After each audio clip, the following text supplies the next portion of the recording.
Well, it is 5 o'clock. Yeah, I was just gonna note that.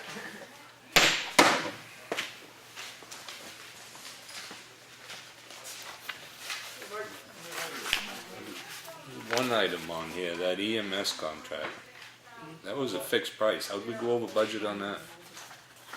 You went over on that? Yeah, Yeah, it is a fixed price. What number's that one, Lenny? it's under police department, fire department. 4220, Should be fire department, right? yeah, Oh, about $22. second one down, Is that $22, you mean? yeah. Well, why didn't we budget what was the payment? It don't make sense. Maybe the percentage calculation is what they thought we were gonna pay, and then in the end, the percentage is a little bit more. Yeah, but we had a signed contract, so we shouldn't have to pay more. Based on percentages, Yeah, but it was a five-year contract, but it went down for the next few years. yeah. Have at it, Lenny. I've been Huh? here long enough right now. I just don't know why. That don't make sense. Claudia could tell you. There's a lot of it that don't make sense.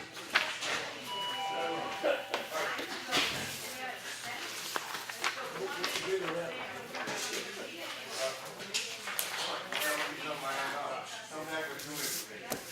We could have taken in more revenue if we'd gone $10 dump stickers.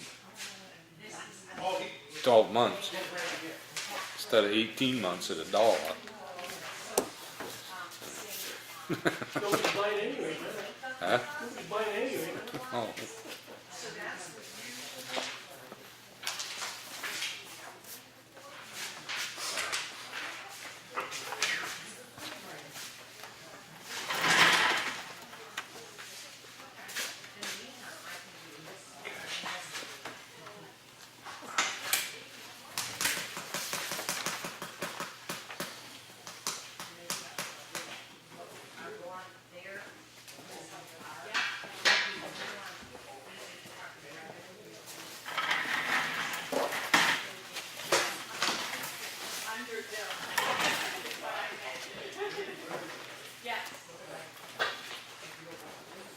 Okay.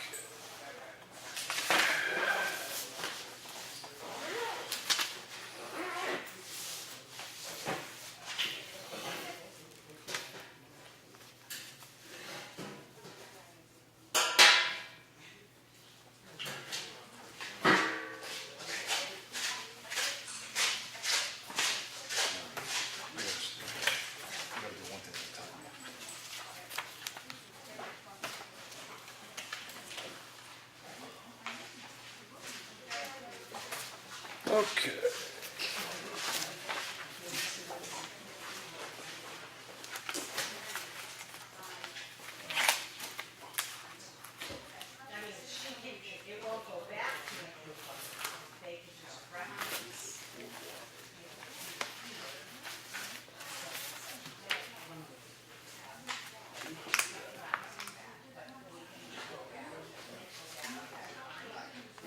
Okay, gotcha.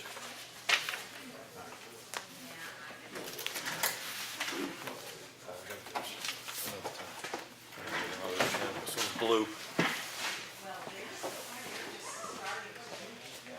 Hey, can you throw me something, a book or thing down?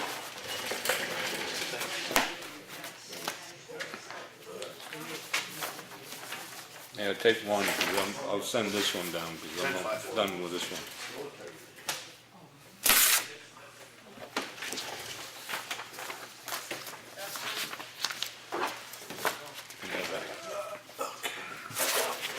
Karen came in to get the trust fund update, she's written them in. It doesn't include the interest, if she hasn't gotten a year-end statement yet. You're right, Daddy. I thought you were gonna hit me on the way out. Well, obviously it's one. Claudia, I'm assuming the December 31 was you were just trying to catch all the 2017 bills you could, just manifest manifest for December 31st, it's a one-day manifest. right? Yes. Well, you and the guy who beat him out. Yeah. Yeah. What My business last did you real have? check date was the 29th, it was Yeah. a Friday.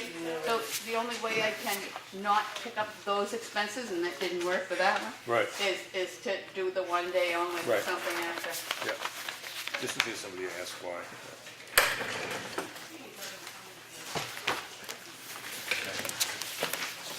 Yes. Awesome. Thank you. Guess we have to initial them, huh? You sign. And it doesn't include interest this year. She hasn't gotten it yet. Interest is approved, which doesn't amount to anything. But it is after the contributions that take place in December and the withdrawals that take place in December.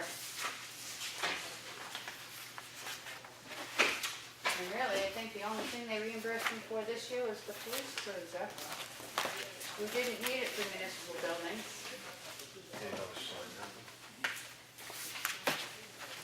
Yeah, I think that's all we took in from the trustees of trust funds this year, was the police cruiser reimbursement. I don't think we drew out any other money.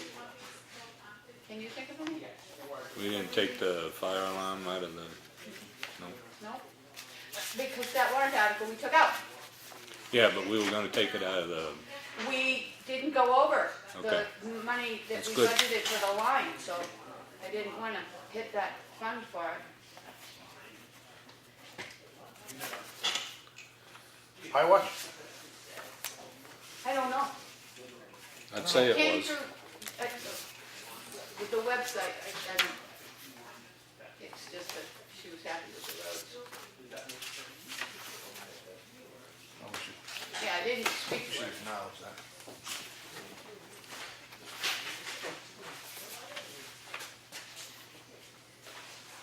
But I wouldn't think so, John. She says that she can be called out 24/7. I don't think Highwatch has people on call. I don't know. That's a thing in the mail folder. I don't know. Maybe.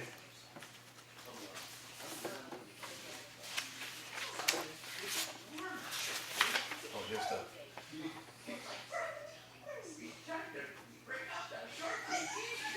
Jesus, this is the.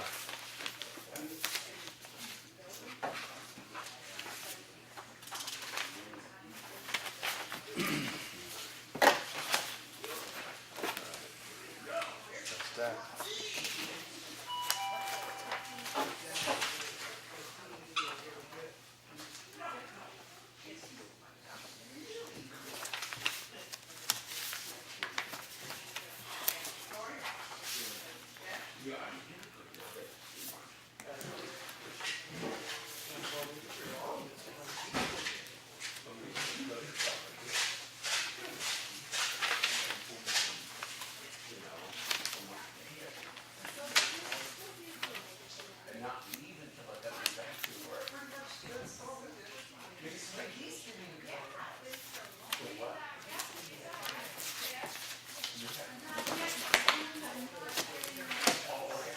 I'll try and swing by and get in touch with that woman on the snow issue.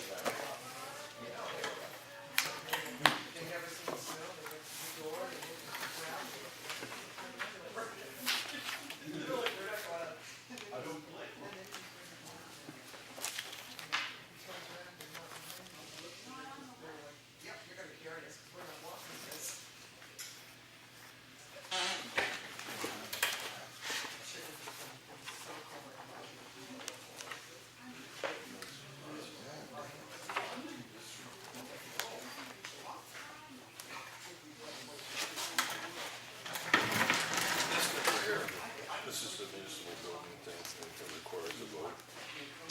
Take a big sheet of what we got there. The balance. Some combination of that. Space. Police station. And what? This is enough to increase office space and redo the police station. If you put those two numbers, start putting them together. I mean, just something to think about in Yeah. the coming year. Yeah, It's there. yeah, good idea. Good idea. I gotta write that down. Yeah, just start poking I, around. if I don't write it down, I'm screwed. I can bring it up again.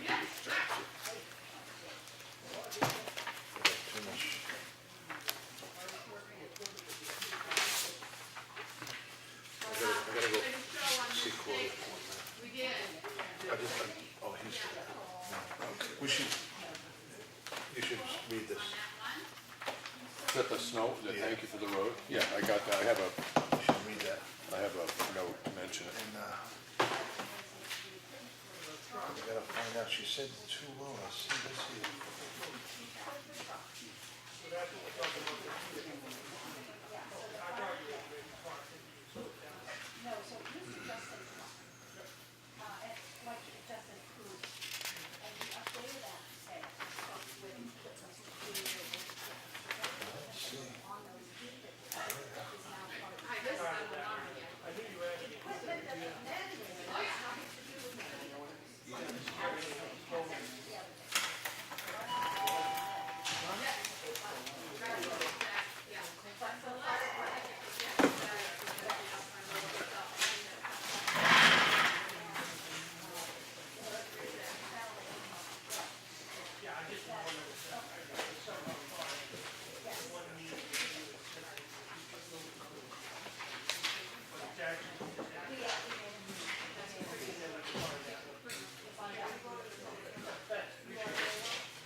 All set, Early?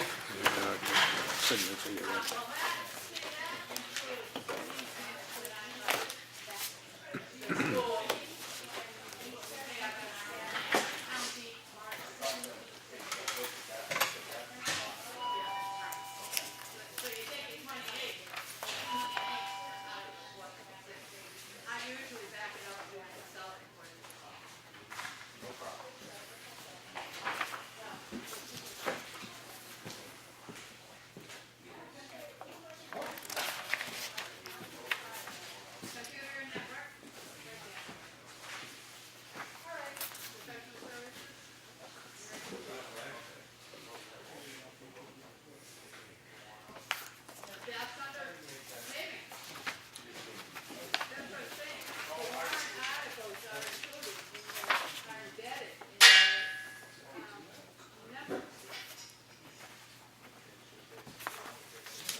This EMS contract, Yeah.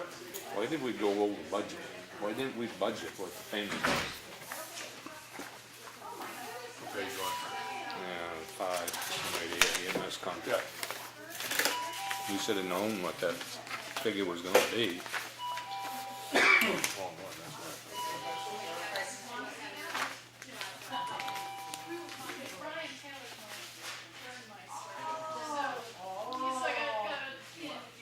$22? Yeah. I mean, why wasn't that 0? I don't know.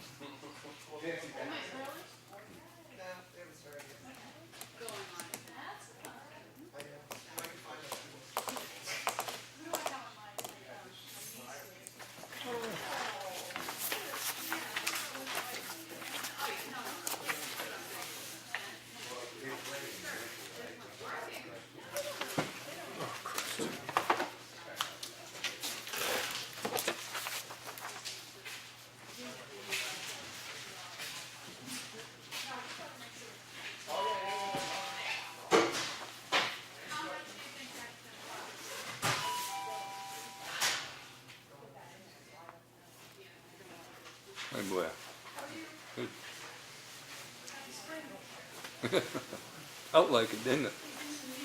Almost want to get patio furniture out. It's just a pile of ice in front of the door.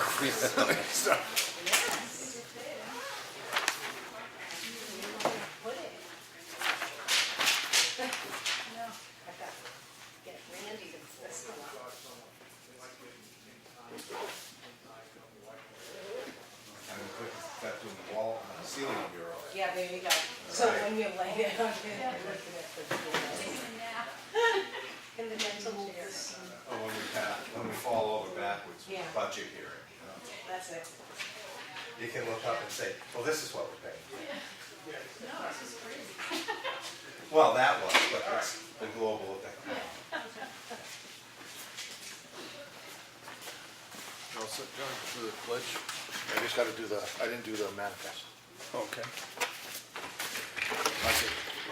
I can do it while we're meeting. No, let's go ahead, finish it, John. We got time. I can We got time. multitask. About 10 minutes.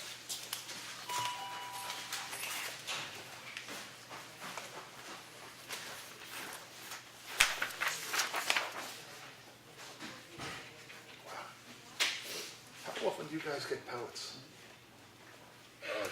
About, I'm gonna say sort of every 9 months, kind of. Every year, say? Right, yeah, but it's not quite every 12 months. And then with this thing that happened where we don't want to fill it to the top anymore. Yes. John, Yeah. because we had an issue at the end of last year with all the dust and the way it funnels down. The ducks? Dust. Oh, It was accumulating, so the pellets couldn't feed through. So they recommended, once they got it all cleaned out, that we try half of silo first. And so that's all we got, was a half silo, and this time we got it. I think Phil. The other rest half? of the day- Yeah, the other half.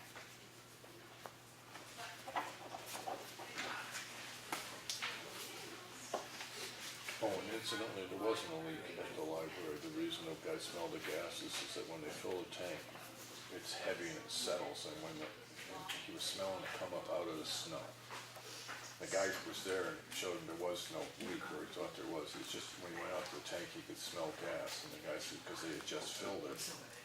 It's not the first time this has happened to him. People say, I smell gas and get yeah, I there. have that, the nurses say. When they- Just so you know. Yeah, that's fine.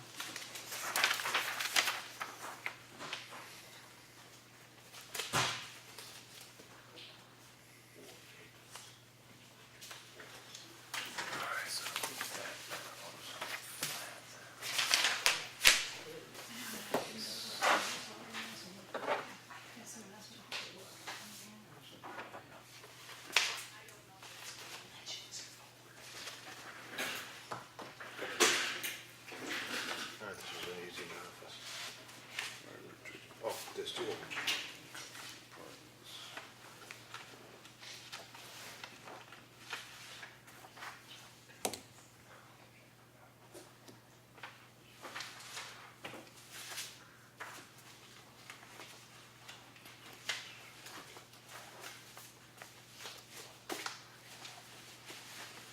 All right, 10-5, I'm ready to roll.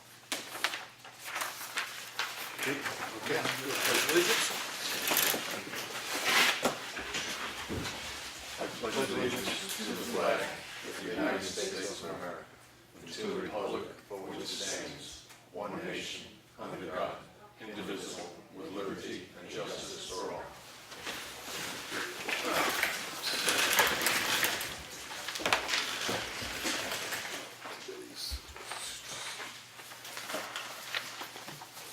Highway contractors, our normal plan discussion, so we're not having that. And we have two manifests. We had a single day manifest that was picking up as many as the last bills of 2017 as the office could. So it's a manifest dated December 31st, 2017. It was $1,791.24. I make a motion we accept the manifest of December 31st as presented. Second, any discussion? No. Hearing none, all those in favor say aye. Aye. Aye. And then we had the manifest of January 7th through the 13th for $67,383.79. I make a motion we accept that manifest as presented. Second, okay, all those in favor? Aye. Aye. Okay, and then we had the minutes of, just lost them here. January 2nd. January 2nd, thank you, Lenny. Of January 2nd, I make a motion that we accept the minutes as presented. Second. Second from Lenny, any discussion? Hearing none, all those in favor? Aye. Aye. Okay. And as we have no planned discussion, we'll go to public comment, but prior to that, I would like to announce that next week on Tuesday, the zoning office will be closed. The zoning officer is going to be out of town. There is an email address available for her on the town's webpage, and she would respond to that. We also had in our action or our mail folder, we had a thank you letter from I don't even know if it's a resident of town or just I think it is a resident of town who just wanted to thank the road crew for making sure that they could get to work safely during the snowstorm. So it was a compliment on the fact that the roads were well maintained. So it's always nice to get that. Yeah.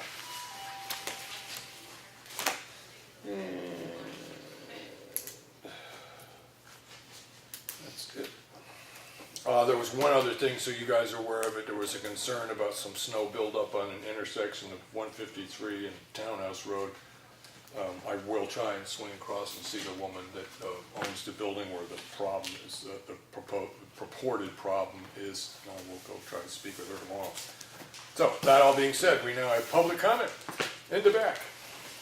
Maureen Spencer, I'm speaking as the library trustee. We had some freezing issues in the library and our Keurig machine froze solid. So we're without coffee makers. So I'm asking if anybody has one or an old one or is willing to donate one.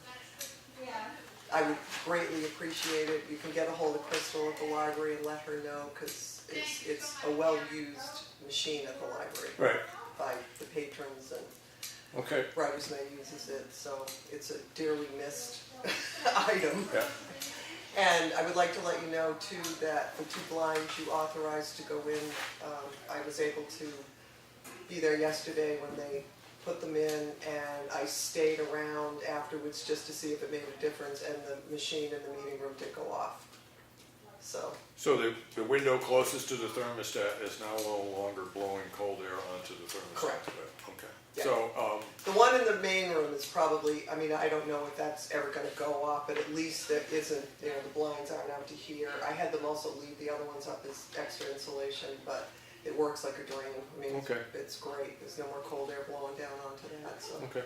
I think it was well worth it. But the one in the meeting room was immediately noticeable, because I mean, the blind was always out to here. Right. I mean, it was just pouring cold air through that window, so, I mean, there's snow in there for God's sakes. Yeah. So it made a huge difference. Okay. So the heater now actually does shut off. Right, and the water's functioning. Water's functioning. I just checked with the staff before I came in. They said everything's great. Everything's functioning. The toilet's flush. The water's clear. We just don't have a coffee maker. Right. So You guys are aware of it. I think I may have told you about this. I think I talked to you, John, about it, but the heater that was downstairs in the little basement of the library that was down there to keep the pipes from freezing was inadequate to its purpose. Yes. And we have put a new one in there. Also, the guy made a couple recommendations about buttoning that place up a little bit more that he's going to present to us, and we'll see about moving ahead with that. I did also get a sign because of where they put the exhaust pipe coming out of the bulkhead. I got a big orange sign to put on that bulkhead so when they plow they can see it. Yeah. So they don't clip that heater vent off. And you're gonna talk to Mark tomorrow about making sure that that's shoveled out. Yeah. Because it's, Okay. we don't want it to get plugged. All right, yeah, and before I get from anybody else, I just, like, publicly thank the guys at the transfer station for keeping the transfer station operating as long as they possibly could in this cold weather. I guess, Lenny, you were saying that the trash in the compactors actually froze up. Yeah. So and they then couldn't the compress it hydraulics- anymore. Yeah, and then the hydraulics, Right. the oil was just too thick. Right, yeah, but even, I mean, for the last, 2 weeks where we've had this cold weather, they've been out there all the time and they've managed to keep Yeah. the place operating, so good job to them. I really, kudos to the crew down there, because it couldn't have been easy. And I would also publicly, while you're thanking them, is thank the guys at Shovel. They've done an awesome job of keeping the library well cleared, the staff's been able to get in there, the patrons are happy. We don't Which is, get to the mailbox, so. Which, Lenny, is a big difference than last year. Yeah. So, I'm glad that's working out, Yeah, it seems so to be working out. it's good. Yeah, good. They've done a good job, so we're very happy. Okay, Thank you. all right. I'm assuming, Ms. Foltz, that you have some public comment into that, or you brought the world's largest smartphone with you, right? I'll jump in. Okay. I was here in November and mentioned the barn tax Yes. relief program. And it did not make it into the minutes. So I just wanted to state again, for the record, just reminding you fellows that it's RSA 79D. It's statewide. Every select board has been given the power to determine a percentage of tax relief to owners of historic agricultural structures. Right. It's from 25 to 75%. So And when we get an application, there's a public hearing and it requires a decision in 60 days. But just so it's in the, So each individual one, we had a couple questions, because we were talking about it the other day. So each individual ones ends up having to have a public hearing in front of the selectmen? I believe that it's each application. Each application, Requires a public hearing. okay. And I don't know technically the legal requirements of the hearing. I know they advise that you invite your historic district commission or Right. your historical society or your preservation society. Right,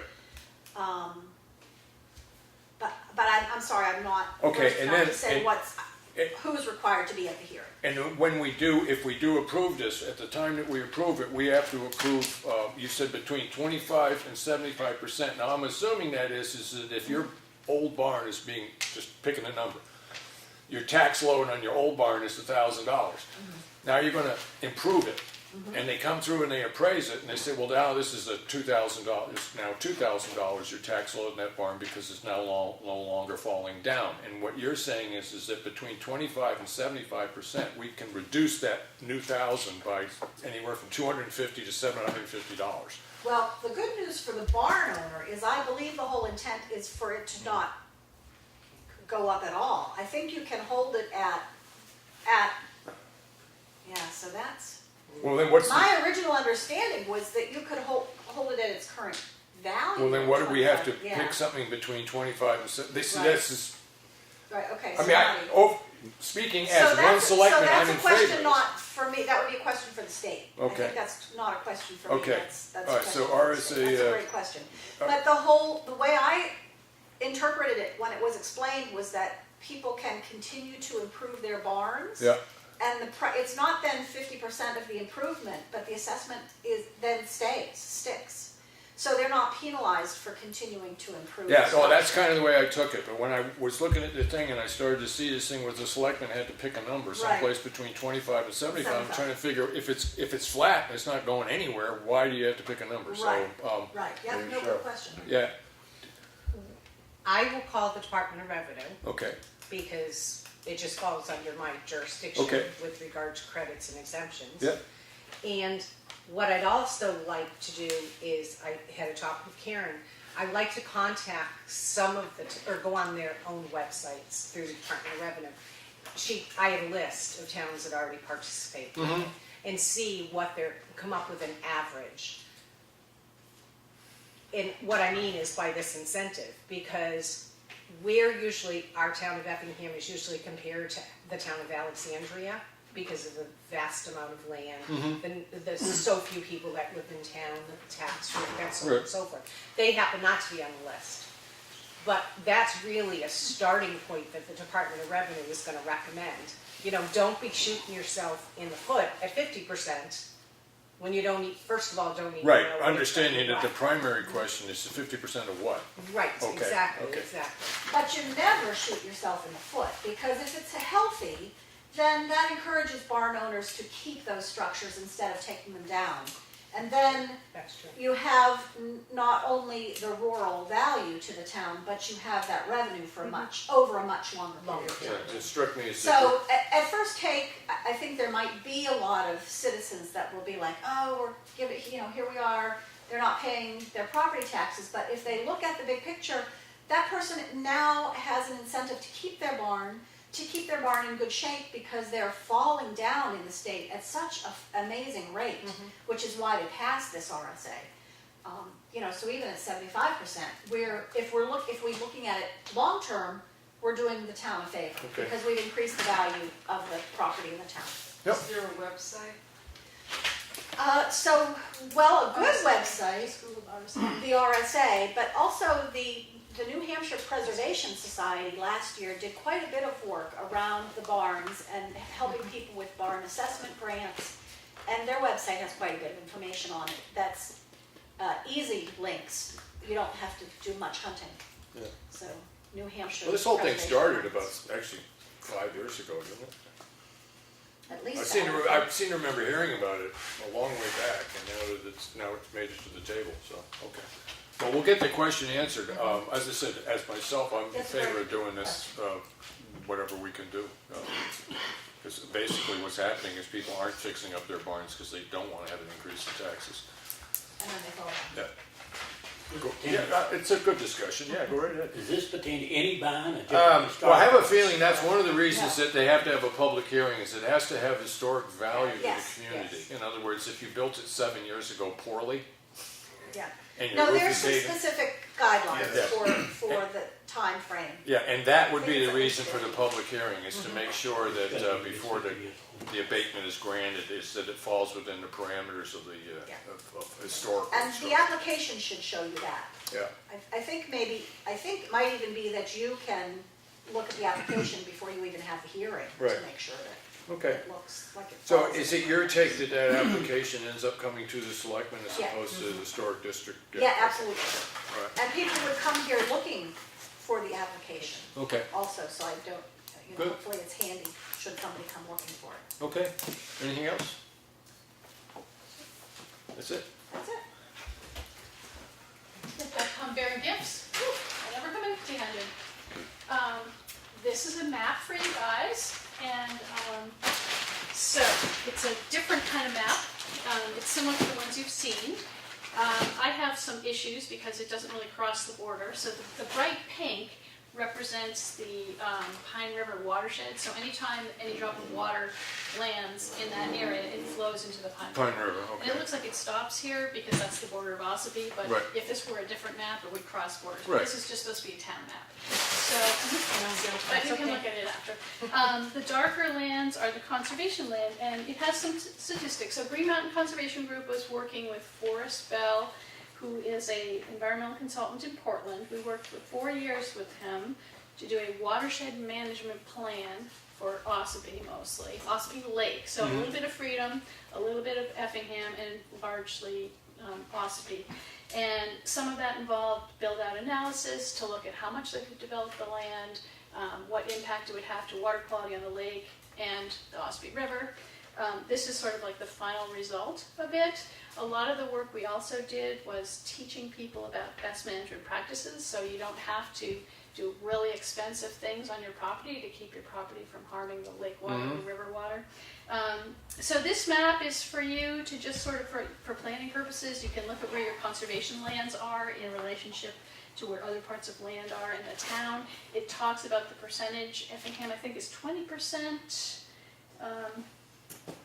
27% of the town of Effingham is conserved, but the good news, I know people are like, oh, it's conserved, it's locked up. The good news with it is it's largely DRED, Department of Resources and Economic Development, and also the Forest Society, which allow open access, hunting, forest management. So it's not forever wild. There's no forever wild in our town. It's all public use, which is a great thing. What else to tell you about this map? We are also going to be donating a watershed management plan book that goes with this that will show you, we did, part of the project was, this was like 3 years ago, we went around the lake and documented where there were old septic systems, old camps, and just made a note so that each town would know, hey, if this landowner ever wants to approach you, these are some best management practices that they could do to improve the site. So that's going to be also online at our website, gmcg.org, but we're going to give each town a copy of it. So this is the map. And Mike was the representative from Effingham who came to the presentation. Forrest did a presentation in Freedom and in Tamworth, and people were invited. And it's hard for people to get out, I know, unless you actually go to the town and show. So I don't know if you have anything to add. I have one little tidbit, I guess, since we have a Province Lake watershed management plan along with this. That opens the door for certain state funds for grants. So when it comes to culvert or managing some of the wildlife corridors and stuff, there's an opportunity for the town to get matching grants. Now, typically when I spoke to people at state DES on this, without having a full road crew, like say in Ossipee or whatever, that would just come in the form of matching funds. Right. So if you had a $10,000 project and you were they were gracious enough to match the funds, Right. you could conceivably say $5,000, say just to pick numbers, for a project. So that's something for your board to keep in mind if anything arose. That is actually true, because we are seeking to apply for another grant from, this grant was like a 4-year grant. It was just on and on and on. So I don't know how, the funds haven't been released, there's no knowledge yet if there will be any for 2018, but the next thing we're going to apply for is to implement some of these best management practices. It could just be putting in rain gardens on people's houses, or I don't even know what the words are, like drip edge, what are the things called that you put in? Gutters? No, it's like a plastic thing you put in the driveway to keep the water from running down, and it runs sideways. Kind of like a water bar, but it has another name. They're not expensive to install.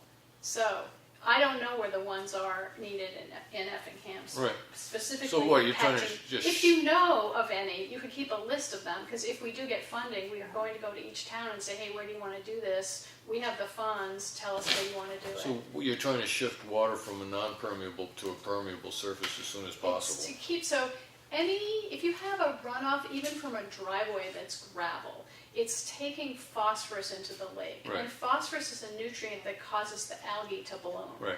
And so with people's driveways on Ospey Lake, we've worked with the camps to have the kids actually install these razors. That's what they're called, razors. They're like a rubber razor, and it just is like a water bar. It just diverts that driveway from taking, and it doesn't seem like a pollutant, it's just gravel.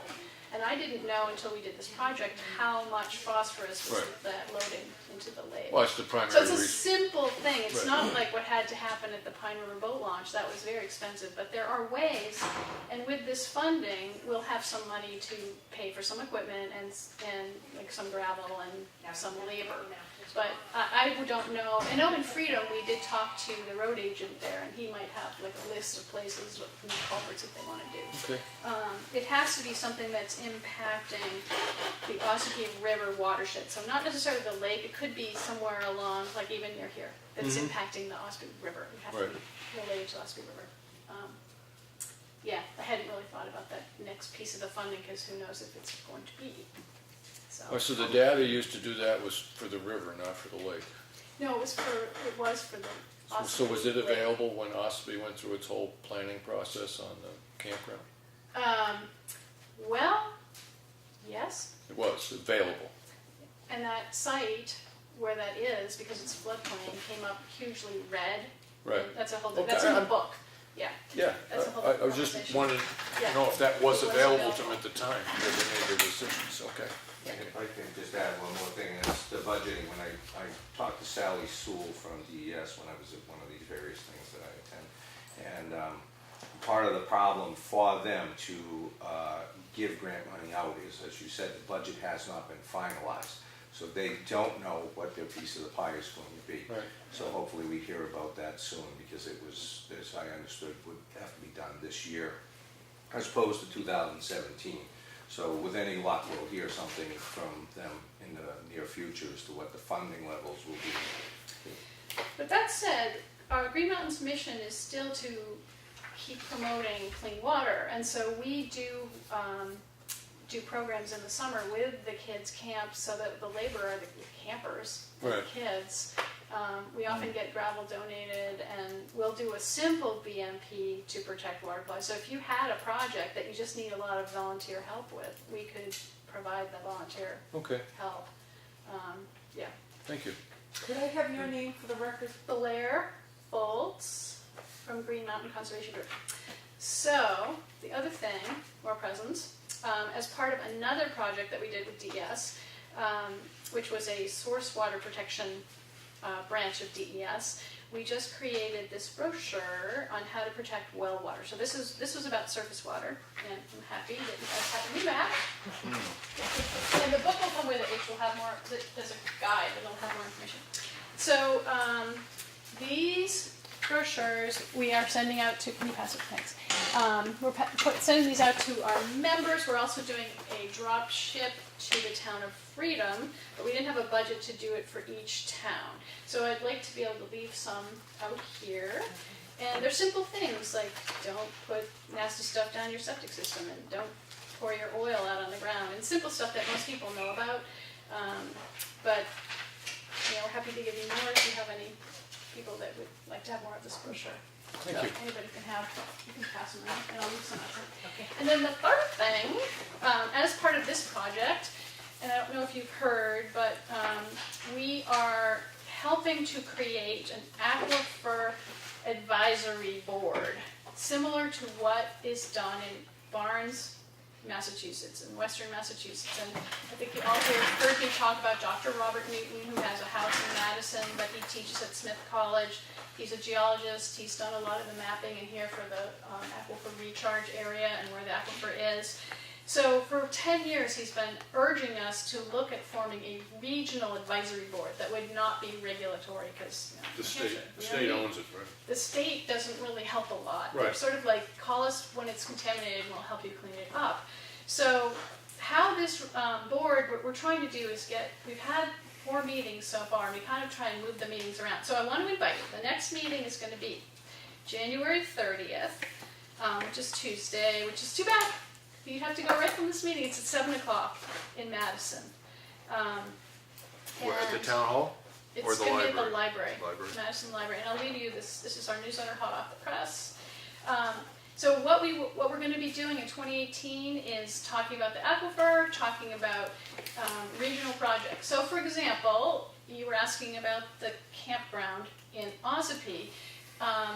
This board, which will be made up of the selectmen in each town, will appoint someone from their town to be on this board. And it's not regulatory, it's just advisory. So they would review a large-scale project that was coming to the area, and then this little committee, made up of 7 towns, would go to the planning board and say, these are our recommendations on how this can come to your town, but protecting our shared drinking water.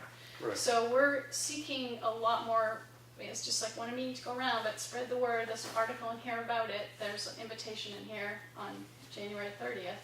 But that's what we're trying to do in the coming year. So if you know people who are interested in being on this committee, it's meeting like once a month, and we're just trying to move it around. And when we do it in a town, we get a lot of people from that town, and then we move to the next town, we get a lot of people. But like the Tamworth people might not come to Effingham, depending on the night and the weather and all that. But so we are growing a core. We have about 50 people on our email list, and if anybody wants to be on the email list, just let me know.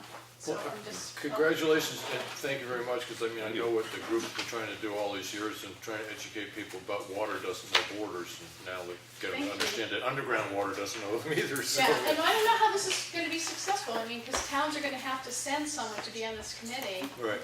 and then when the committee goes to the planning board and says these are recommendations, it's still up to the planning board Right, yeah. to vote on it. Yeah, okay. So I have no idea how it's going to go, but All right, it's about awesome. education. So thanks. Thank you. Thank you, Blair. Any other public comment?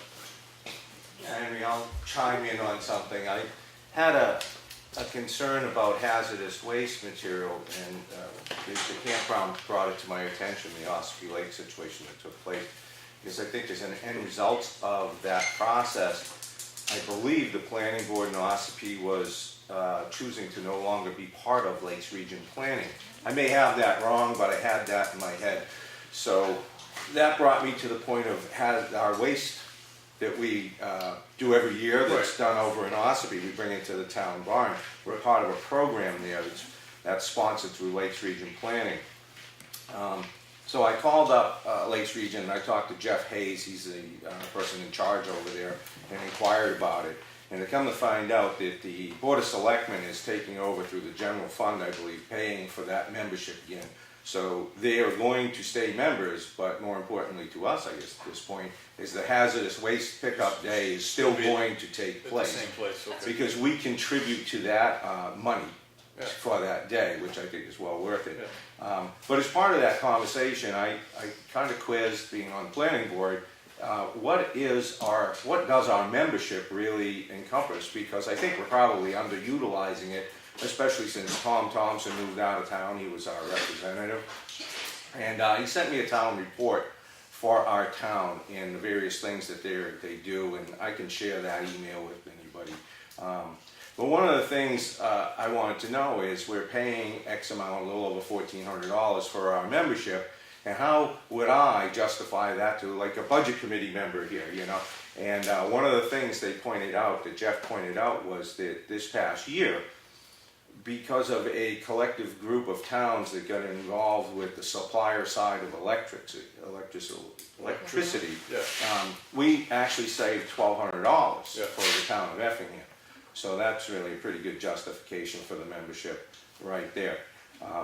But one of the other things that caught my attention was there's a traffic action committee, they call it TAC, and they do counsel the governor to some level on projects, corridors, the 93 corridor for studies, our side, all that good stuff. So I attended that the other day in Holderness, and I went down there and caught how some of that works. We don't have a representative from Effingham, and if we get to that point, it's the selectmen who appoint somebody. I a few years back attended a bunch of the meetings on the TAC meetings, and I must admit that living in Effingham, I was not particularly concerned about traffic problems in Meredith.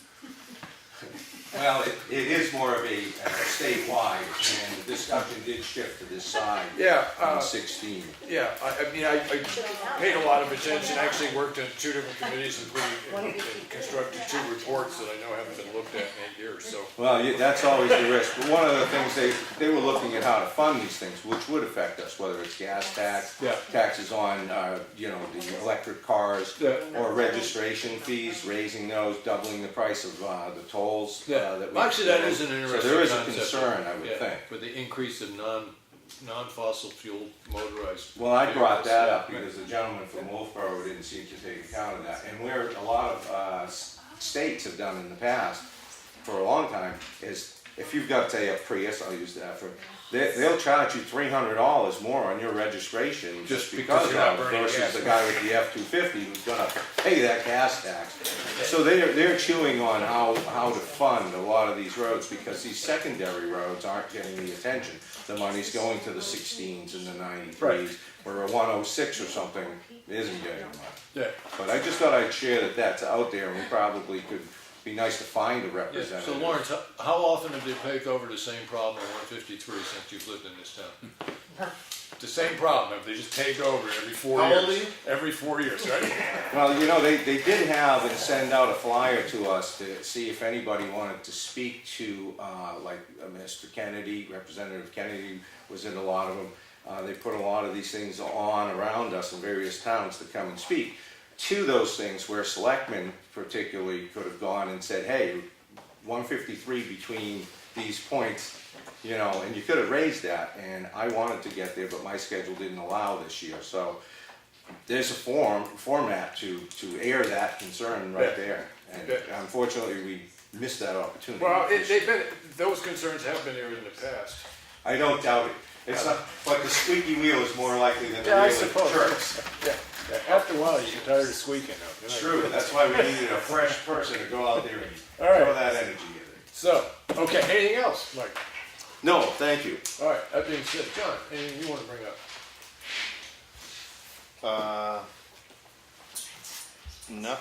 No. Okay. When's When is hazardous waste day? It's usually in the summer and Yeah, July. Yeah, usually in August, Because we usually do water, we Yeah, it does, usually a poster gets put up at the transfer station and, Bill Rabel is, Right. from the transfer station, is the representative for the town of Right. Effingham. Yeah. So he brings them in as soon as he gets them. yeah, But it's usually the first weekend in August. yeah. Okay. And where Ospie's not involved anymore. No, they are. They are. They are. That The aspect selectmen of- took over the membership, so we I had will. stepped out, sorry. Yeah, they At one either time, join the yeah. compact or deal That's with good, it by because themselves. I was and, wondering That's, if there's something there. yes. Should I write a letter, or should I just ask permission at the town meeting this year if the nonprofit organizations can set tables up again? Would you like I that in have no writing, problem or- with the standard operating procedure, right, And I'll pass it by the moderator. yeah, okay, yeah, all right. Lenny, anything particular you want to bring up? Elm Street? We haven't got that contract. Right, but we were just gonna, I mean, John, you had a couple I was gonna do that on old business. specific questions, okay, so let's consider Well, this old well, business. actually, it's the same question that's in this snow road contract which Lenny and Lawrence signed. I mean, there's certain things that leave the town wide open. Wide open for, I'm not saying it's gonna happen, it's the what if. Right, It's the if factor. You know, with Snow Road, it's the same, it's gotta be a generic contract because it's the same wording. I mean, let me just back up a little bit. You know, we had asked the town attorney to look at the contract. And if the town attorney has issues with the contract, I mean, I don't know what we can do with the one that Lenny and Lawrence signed. yeah, I don't know if anything can be done with that because it's a signed contract, but there's 5 things that Matt is concerned about. all right, so I just wanna go back, the one you're looking at right now is for Snow Road, that's a signed contract, and so as far as it goes, we just need to let them know that they can start posting that, because there's a date for February We 6th or have, something. we have to sign the bid plans. No, you gotta sign the bid plans. Yeah. Okay, all right, It's 2 different things. What? I'm telling him 2 different things. Oh, yeah. One was the contract to let Effingham proceed. right. And then this document that we had today is the bid plan, right? It has all the specifications, right? And I'm in favor of getting this going because it offers the opportunity for the town to get the best price on Snow Road, the sooner we can get this bid out there. So I would make a motion that we sign this. Yeah. Well, okay, Yeah. Well, let me put it this way, I would make a motion, we do what we need to do to get this thing, that's keep it fine, moving. that's Yes, fine. right. But do any of you have questions with regard to that? That's why Dave had that sent here, so that the board had an opportunity as individuals or as a board as a whole to review that. Snow And Road, then we're if talking. there are any questions, Snow With Road. Snow Road. yeah. Right, and the primary concern we had on Snow Road was whether or not, and it stipulates in this agreement right here, is that the bid will be put out that it can be a poured in place or a prefabricated concrete structure brought in. So when this goes out, the company can bid either way, and then it becomes the selectman's responsibility to decide whether time or money is more important, or, which is more important, one set of ones. So we have 2 issues on the table. We have Elm Street Bridge. John, you were going to ask them to get answers to the questions. The ones that you brought up the other, last week, the one that I still haven't been able to really figure out, but I think I did, and I'm consequently not particularly worried about it. It was the sense of that if one of the contractors that holds the job for some reason, it's trying to hold Ekman, would not be liable for a problem with a contractor, and so that the contractor couldn't come back and sue Ekman. No. And then put the town in between, and I'm trying to understand where that would happen, and that's the one question that I still have, and was Yes, hoping that you get an answer to the I question. have answers from Okay. town attorney, all 5. Okay, excellent, Go ahead. The first one being the fee. It appears in the contract code as both with design and construction phases. It looks like a lump sum charge of the design is $2,000, but the construction phase is hourly billing. Right, Is there an estimate on how long it's going to take? okay. And why are we paying a 10% overage That was the other one, right. and then 10% reimbursement, a modifier, which means he could 10% overage on, he could charge for mileage, he could charge for postage, he could charge. Is this on the $2,000 set fee, or is this on the? This is the fee. Okay, This is the fee. okay. This is number one. You should have seen, all of you should have read this. And apparently, nobody reads anything. We just signed something. You guys signed, you two signed this contract with these things that are not up to snuff. I mean, would you Well, sign a in contract with In the a sense builder? that complete lack of complete Well, complete understanding. But of Henry, something. you're the one that suggested we'd send this to the town attorney. Right. And I'm I sending it asked to the him. questions I have on it is the one that sat back there and it looked like it was trying to mitigate the liability that the Well, engineer would assume. This whole contract right here indemnifies Ekman of everything. Ekman is not gonna take responsibility for anything.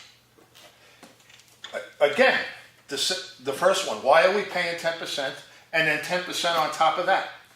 And that's on the 2,000, we're looking at Elm Street Bridge, it's a Yeah. $2,000 fee. This is, to me, I don't No, think, just we could one change thing on the it. table Yeah, at a time. exactly. Okay, so now we're on Okay. Elm Street Bridge. So we're on Elm Street. It's a $2,000 thing, Fine. and that thing there stipulates that they could charge $2,200, and then they could go up another 10%, yeah. the way you're reading it.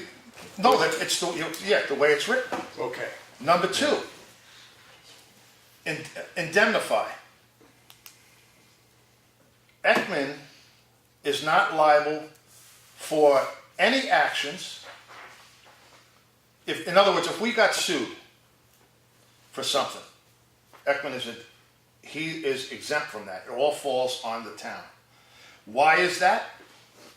Why does it fall on us? They're not employees. They're overseeing. They're the engineer and overseers. That's what you're paying. Wait, back up 1 second, because the way that's reading is that for the engineering studies, $2,000, the overseeing is a hourly rate. Yeah, well, And we don't actually have to use Ekman to do overseeing. We can hire anybody we want to do overseeing as far as that goes. exactly. All right, But we have to. But you sign that contract. And you're giving them the Authority. job of overseeing. Right? Yeah. And there's no estimate on what the cost of overseeing would be. And I seem to remember, but it was only verbal. When we were talking there, the amount of time that they said that they'd have to. I'm trying to remember what it was. Yeah, it's minimal. Yeah, the amount of time that they'd have to come up and oversee the particular job on Elm Street was pretty minimal. But John, you're right in the sense that it's an open-ended question. It's one I will admit that I'm not particularly worried about the amount after talking. But here again, it's in this other one. So at the liability issue, as I read it in the contract, I really do look at that, and I think I understand what they were trying to say is that if there's a contractor in town and for some reason that is working on one of those projects, if something goes wrong and they're involved and they involve us in a lawsuit, is Ekman is insulated from that, in the sense that when you go into a lawsuit, more often than not, the attorneys will try to bring in as many facets of the situation as possible to try to garner. Well, as no, much as they can. actually, they are insulated from that. Right, and I can understand why. So, in other words, the town is responsible for any kind of action, anything that happens on that. Even though they're not town employees, the subcontractor could get hurt, could sue the town. Ekman, hands off. Well, and why would Ekman be responsible if the contractor gets hurt and they can prove it's the fault of the town? I mean, I understand what they're trying to do there, and I don't necessarily see it as unreasonable. But I think you're just missing the whole point, is that it omits anything, it doesn't have, nothing falls on the contractor. Even though they're overseeing, if they make a mistake, they're Okay, identified. did you ask the town's attorney whether or not that indemnifies them from making a mistake? Because that's not the way that I read it, is that if something that they did is... If this contractor makes a mistake, Right. they're overseeing the contractor. If the contractor makes a mistake, even though he lets it go, Even though they're over, or that's the point that I really want to make sure I understand is that not as doing the engineering study, but if they've been hired to do the oversight, and in their oversight, they screw up and they miss something, and then we end up in court over that. The way I read it, I just wasn't seeing it indemnifies them from not doing their job. It indemnifies them from something that was unassociated with their job happening, is they don't get dragged into a lawsuit just because they're there. That really is the way that, because I spent some time poring over that. But You know, you're here- saying the attorney doesn't Here again, agree. Yeah. are you an attorney? No, Are that's you what I'm one? asking, yeah. Is anybody here an attorney? So That's why we hire a town so attorney. the town's attorney's opinion is that this does open up the town to extensive liability, Exactly. unnecessary liability. Exactly. But that, you can look at it, Ekman's contract was written by an attorney.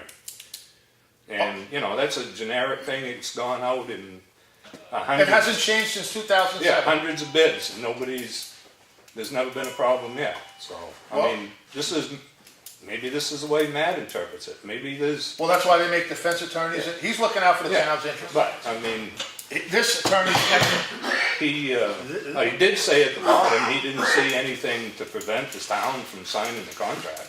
of course he will say that, because he wants it signed. But No, Matt said that. No, nothing is illegal, he said. Yeah. He said he wanted clarification. He wants to make sure that it's equal with both parties. And, Why should the town take the brunt and not Ekman? Okay, well, And- I think we clarified what your concern is in your next, you're at point 2, you're at point 3, Point 4 before. is termination. What is for cause? Is it a breach? And who breaches what contract? What is the breach? And why do we pay him extra if he breaches the contract? And why are we, if you read this, I'll read it to you. Under termination of services, is termination limited to for-cause circumstances? This is Matt now. If it appears as though termination can only arise from a breach of the contract, but I want that clarified. What does he consider a breach of contract? In addition, if Ekman were to breach the contract, it is not clear to me why the town should be paying for all the services and reimbursable expenses and reimbursable termination expense up to the date of termination. This clause would arguably be rewarding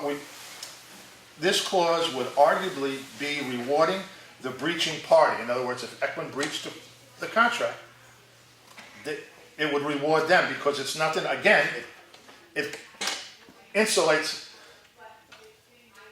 Right, and the hang-up point there is that whether or not the town had cause to cancel the contract. Frequently he did say this, frequently clauses like this make arbitration non-binding, such that the party still preserves the right to file a court complaint. However, they like, like Matt said, Why bring it to court? Why bring it to court? Because what it is, you first of all, you talk it out, then if that doesn't work, you go to mediation, and then to court. Kind of what this is saying is that if we decide that there's some breach of contract and we go into arbitration, the arbitrator could sit back there and say, the cost of hiring the arbiter and stuff like that could fall to us and not to Ekman. Exactly. All right, even if the reasons that we wanted to end the contract were proven to be legitimate by the arbitrator. Yeah. So, there's things in here that the town attorney is concerned about.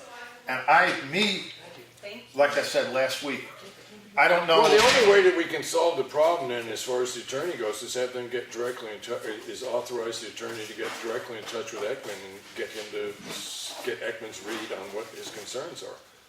Because one of the things that Lenny's saying is it's lawyers on both sides, the ones that are reviewing it, the ones that wrote it, so it's always going to be the slight And difference Dave did say, in how you take it. if our attorney wanted to write up the contract, send it over to him, he'd So sign the way it. I look at this, the concerns are real, and what I would rather do now than anything else is sit back there and authorize the town's attorney to answer those questions in conjunction with Ekman, because having us in the middle and coming back and forth Exactly. I gotta admit, overall, I'd be perfectly happy to do this right now, as far as Elm Street goes, because I just look at the amount of money involved in it, isn't that great? I'm not that particularly worried about the concerns that John has. The way that I read them, they strike me as moderately reasonable. That question that you just brought up, the last one about arbitration and who pays for it, well, it's an interesting question. I don't see that the possibility of having to pay $1,500 and feel like I'm getting screwed because they messed up on the contract and I have to pay to prove it, is worth hanging up Elm Street Bridge any longer. You know, that's interpretation. I mean, a judge may interpret it totally different. So Lenny, the way I'm looking at this right now is that it's, what I will do tomorrow, I gotta come down, I have to go talk to this woman, a couple other things. I'll get in touch with Matt and say, listen, call Ekman and Anthony, get an answer to your questions. Yeah. And, you know, we need them by next Tuesday because we have to get this going by Tuesday, okay? All right. John, happy enough? Yeah. Okay. I mean, I'm just doing what, Yeah, no, I got your concerns and I looked over all that stuff and, you know, kind of the way I'm reading it, I understand why they're there. But then again, I can understand why Matt's a little concerned because, yeah, but, all right. All right, one more week. Yes. Can I Is say this- something, Henry? Yes, you may. If you sign that contract and send it out now, you got 30 days. John has 30 days to resolve his, whatever he has for questions Yep. with the town attorney. The other thing is, Stevens Road Bridge went off without a hitch. Ekman was the overseer of that. That went off without a hitch. And their guys was there almost every day that we was there. Right. And those guys are professionals. Yeah, they got their livelihood at stake, That's right. right? So John's looking into something that it isn't even there. Right, and understand one thing, Lawrence, is the way I've always looked at being chairman of the select board is that my primary job with the selectmen is to make sure that they're comfortable when we get to a vote, whether they're gonna vote yes or no, is they're comfortable it's time for the vote, and I'm willing to give it one more week. Let me talk to the attorney, say, listen, you've got these concerns, you're being authorized to spend the time and money to talk with the engineering firm and and make us comfortable with this. I just said he's got 30 days. If you Yeah. sign it tonight, he's got 30 days. You know, if And we give him a month, and he still hasn't done it. Yeah. He still has a question. yeah, no, He and still has 30 days more to go. yes, I do understand, but I'm gonna give the attorney the 1 week to get his questions answered by Ekman. There we are. Anything else with, Lenny, the question was to you. Anything else that you wanted to bring up? Yeah, we're gonna sign Snow Road bid plans. I'm gonna say John has the same questions on that, and let's just, I gotta let the attorney talk to these people. I will talk to the attorney. I said, listen, are these big concerns? Or We have a signed contract, and I know what we have. I'm sorry, we're not gonna change it now. Yeah, no, that's a good point. So, Rutland's been signed. yeah, like I said, this has been signed already, I don't know. Yeah. But it just, No, that's a good point, Lenny. So all we're doing now is giving them permission to put it out to bid. Exactly. Okay, let's do that. You wanna make that motion? I make that motion All right, so Good. this is on the Snow Road Bridge. to sign the bid plan so it can go out to bid. Go out to bid. All right, any discussion on this issue? Cheryl, you were Oh, no, I was just having a question on that. on the, sending out the proposal? Yeah, didn't that map have to get signed as well, Lenny? The what? Didn't that map of those plans? Yeah, Okay, the first that's like- page and the last Okay, page. just checking. That's what we're talking about. So, John, as far as it goes, because that's already signed, there's no reason not to. I can't in my good conscience say, I mean, The Snow Road one. yeah, I mean, I think that was just a debacle. They didn't look into it big enough and hard enough, and they just signed it and pushed it through right before town meeting and everything else, and I think I just can't in good conscience do it. So Okay. you guys can All right. do whatever you gotta do. All right, well, 2 signatures can get that rolling. I do understand the primary reason that I would rather spend less time on that than the other one is that we already have the contract signed, and the sooner that gets out, the longer it's out to bid, and the better price that people in the town might get for the job. That's all I wanted clarification. When you guys supposed to sign these?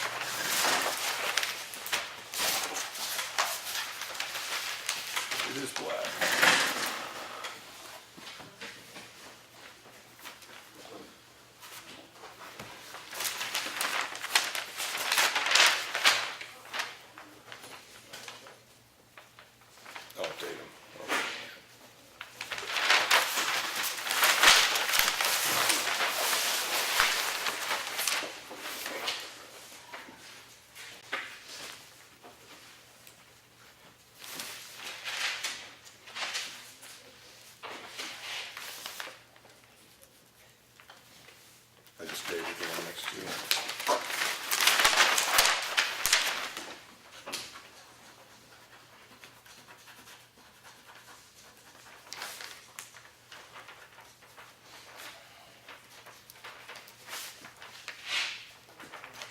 All right. Is that it?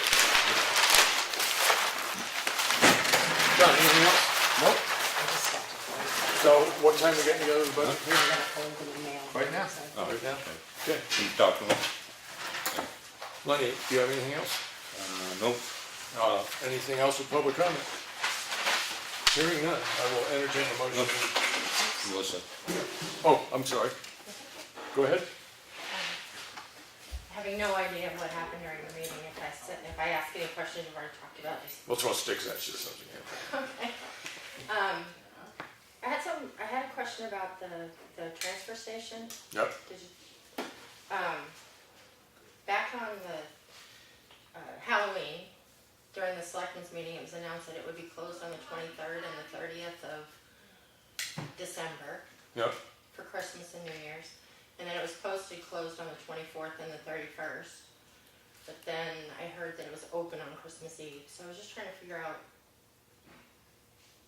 I don't really know, to tell you the truth. Well, it was open on Christmas Eve, but we gave them Sunday as the, well, Christmas Eve was Sunday. Sunday. Yeah, it was Right. closed It Sunday, was closed on but it was Christmas open all day Saturday. Saturday, okay.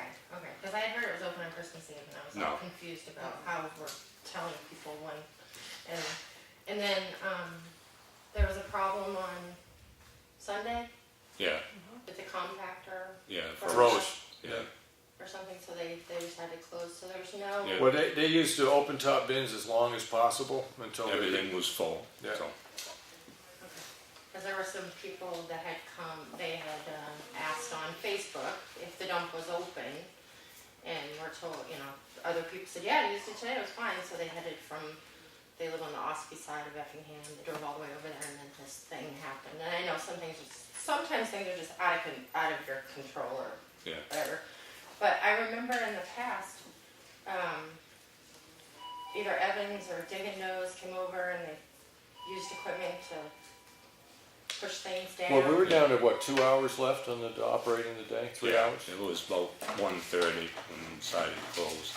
Okay. And Evan's backhoe was sitting right there, but there was no key to it. Then I- Not that you would have started it yourself. Not that somebody else that was visiting the dump couldn't have started it either, but we do Right. that, right? So it just is what it is. Yeah, So, okay, I mean, there was just no place to put anything anymore, so. okay. So, and then I remember some discussion about Tommy Calkins offering the use of his equipment, but he would only charge $50 instead of $300 or Right. whatever it was. But then I was told that he's not allowed to do it, so can I just clarify that? I guess my He point didn't- is, sometimes what I hear on the tape and He in didn't meetings. furnish proof of insurance. Okay, He still hasn't, so, but if he did, he could, yeah. maybe? Okay. Okay. What's that? I just had another.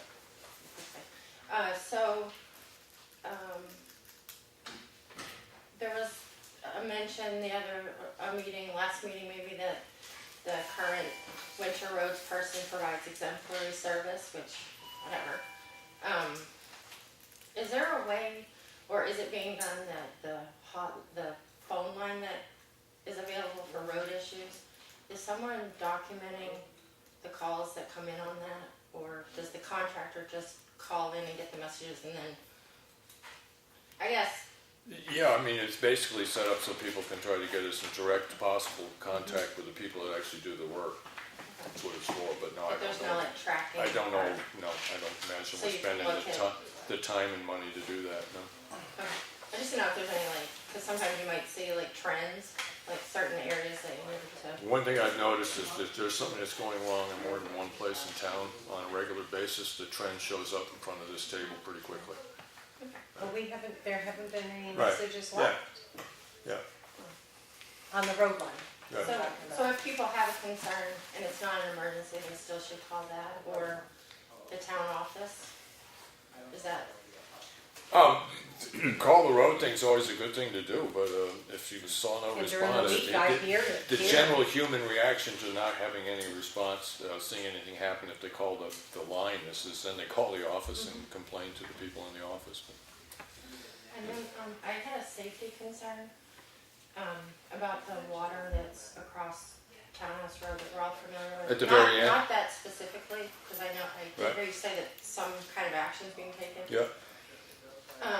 I had heard that a town employee was sent to that location with sand, or he was observed with buckets of sand, sanding that area without any safety equipment or warning lights or signage, and I had a concern about having, I don't even know if it's true.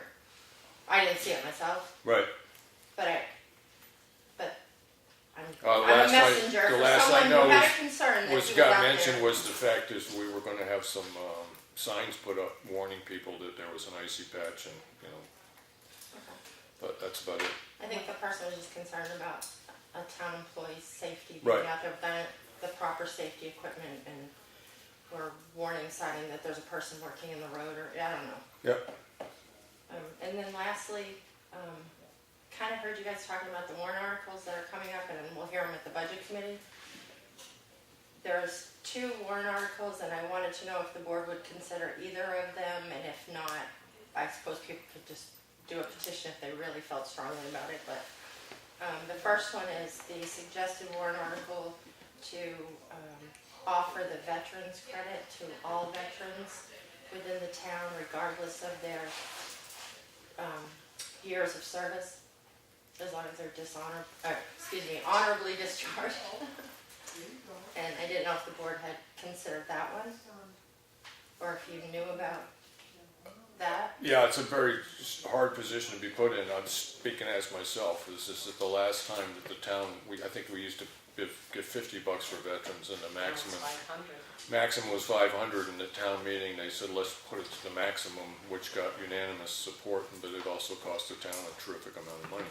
I understand that veterans serve their time in the service.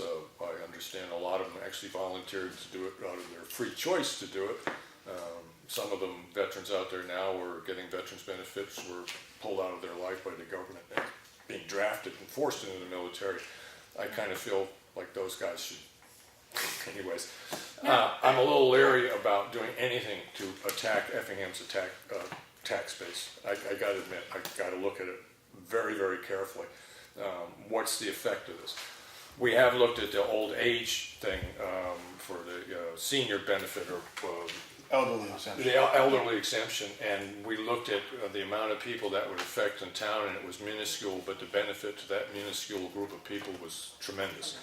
So we kind of have full support for that. But before I would be able to sit back there and recommend that we do anything different about what we're doing with veterans, I'd want to run the numbers.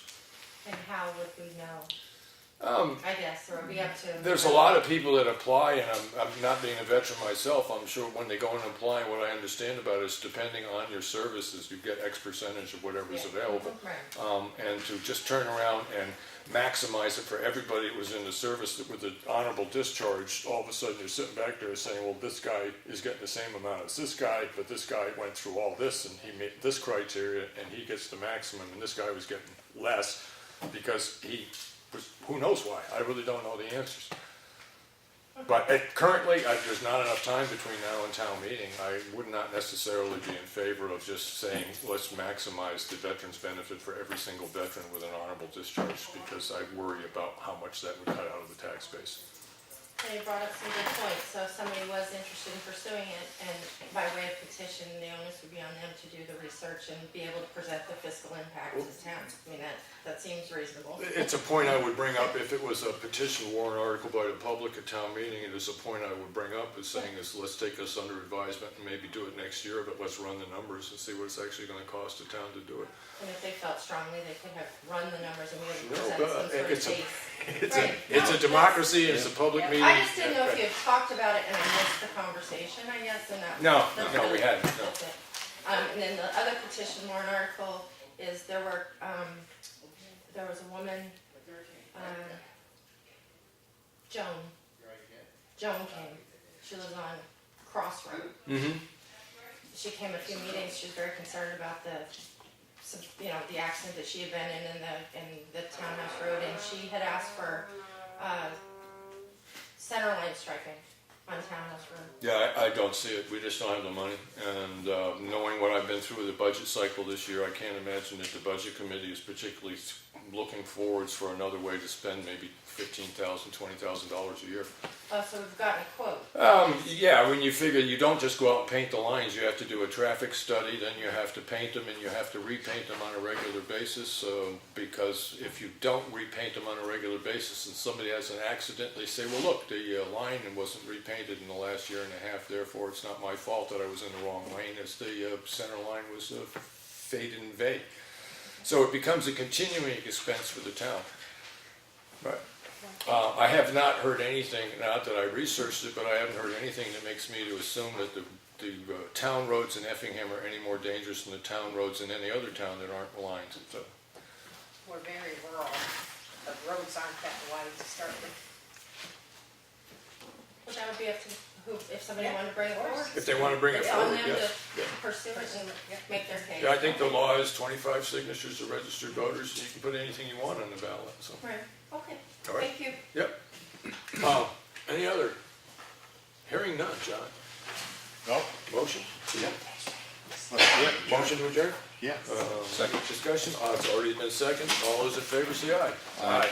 Thank you all. We're not planning any work sessions. No.